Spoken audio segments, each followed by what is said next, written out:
Salam sejahtera dan jumpa di YouTube saya. Hari ini bini saya masak kuih tiaw kung fu. Okey. Saya tukang rakam, dia tukang buat kuih tiaw tu.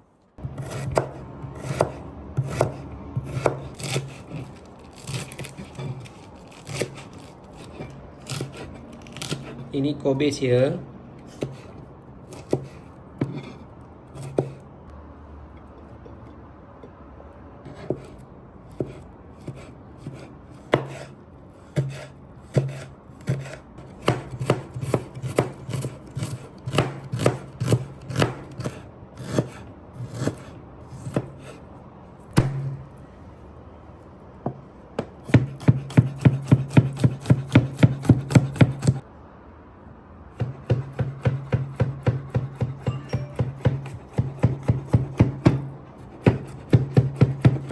Udang dan sotong.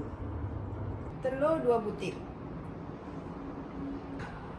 Kuih tiaw kita rendam pakai air panas dulu sebab dia tadi keras. Simpan kat peti sejuk kan.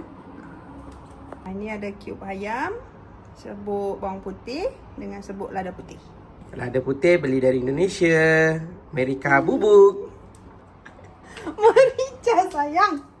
Okey, minyak dah panas, kita masukkan bawang putih dengan halia.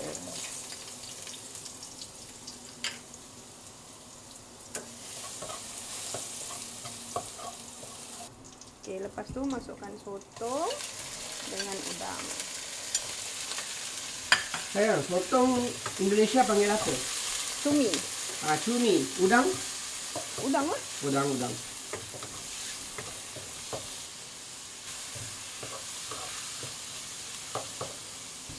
Lepas tu masukkan air. Bini saya ni pemalunya. Cakap slow sopan santun kan. Air masukkan tu air. Ikut sukatan, ikutlah nak berapa banyak. Kalau I suka yang sup dia banyak. Lepas tu kacau kan? Kacau dia.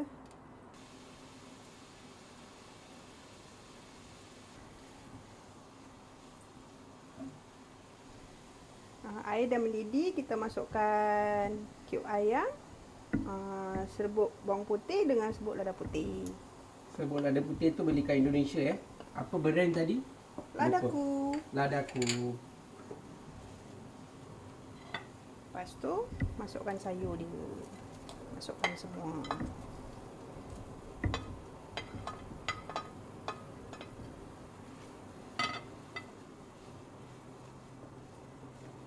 Okey, garam. Cepat masuk garam. Letak garam sikit. Lepas tu masukkan telur tadi.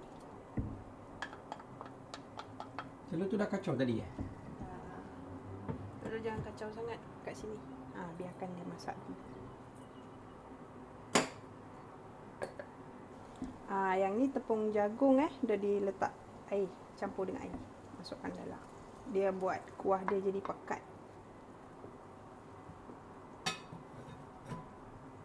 Kacau. Kita kacau sampai kuih dia pekat.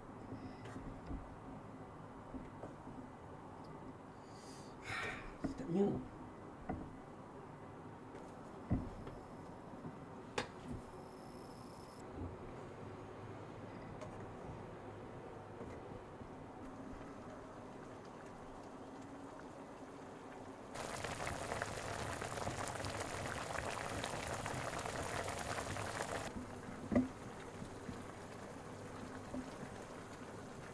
Siap.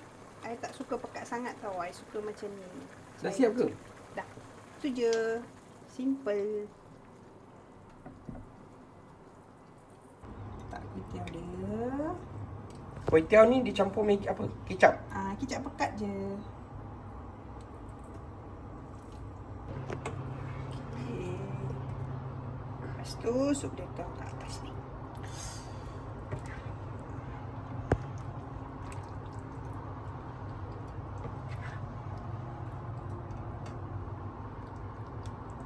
Okey, itu saja. Goreng. Goreng.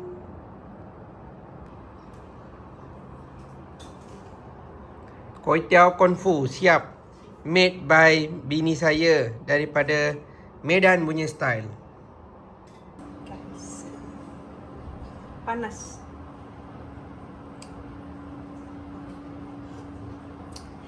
Sedap. Sedap.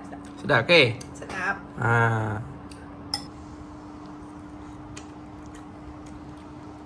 Sedapnya.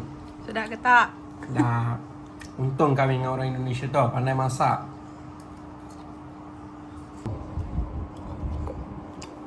Buatlah live. Puasa tak boleh. Puasa, okey? Kan buat live kan kena kecam nanti. So, sedap tau. Okay, korang kena cuba resepi ni. Bye.